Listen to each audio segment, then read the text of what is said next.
J'ai un rapport profond avec le cinéma italien et très ancien. C'est sans doute un des cinémas qui m'a le plus nourri, le plus fait rêver, le plus charmé, le plus fait frissonner.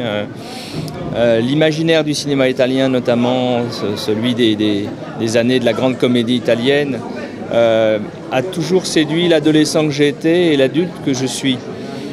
C'est la raison pour laquelle d'ailleurs le deuxième film que j'ai fait, Tous les soleils, était un hommage au cinéma italien avec notamment deux acteurs adorables, Stefano Accorsi et Neri Marcore.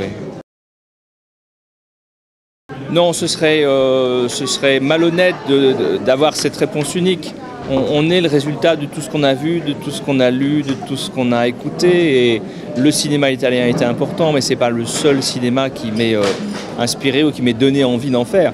Cela dit, la première fois enfant où je me suis aperçu qu'il y avait un cinéaste derrière une caméra qui avait fabriqué les images que je voyais, c'est quand j'ai vu, j'avais peut-être 10 ans, il était une fois dans l'Ouest de Sergio Leone. C'est la première fois que je me suis rendu compte qu'un film était fabriqué par quelqu'un qui avait décidé des cadres, qui avait décidé de faire durer un plan plus de quelques secondes ou un peu moins, qui avait décidé de filmer en gros plan un regard, qui avait décidé à un moment de mettre de la musique, etc., etc.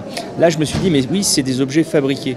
Donc c'est quand même un Italien, vous voyez, qui m'a comme ça donné le premier, peut-être le virus. Alors, c'est un peu tôt pour dire que c'est un cinéaste, puisqu'on avait une sélection de premier et deuxième films. Je ne sais pas au bout de combien de films on est vraiment cinéaste. Moi, quand on me dit vous êtes cinéaste, bon, je suis en train de monter mon 4e long métrage. J'ai 52 ans, je ne dis pas que je suis cinéaste, je dis que j'essaye de faire des films. Donc là, le film Alessandro Rosetto, c'est son premier long métrage. C'est un documentariste déjà qui a un gros travail derrière lui. Mais Piccola Patria, c'est un premier long métrage de fiction.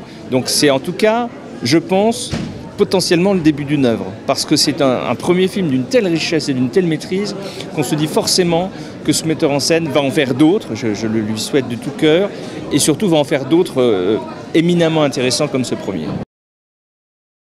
Pourquoi le jury a choisi Piccola Patria? Parce qu'il nous a semblé qu'on était vraiment dans du cinéma, dans ce que pouvait être le cinéma, c'est-à-dire la nouveauté d'un regard qui est porté sur des situations humaines, sur des questions, sur des tensions, sur des frissons, sur des drames et à la fois des joies, sur des petites secondes comme ça de pur bonheur, d'érotisme, de frayeur, et en même temps donc un objet qui était maîtrisé techniquement, esthétiquement et aussi politiquement. C'est-à-dire qu'il y avait tellement de dimensions dans ce film-là, il est d'une telle richesse que je pense que plusieurs visions ne l'épuiseraient pas.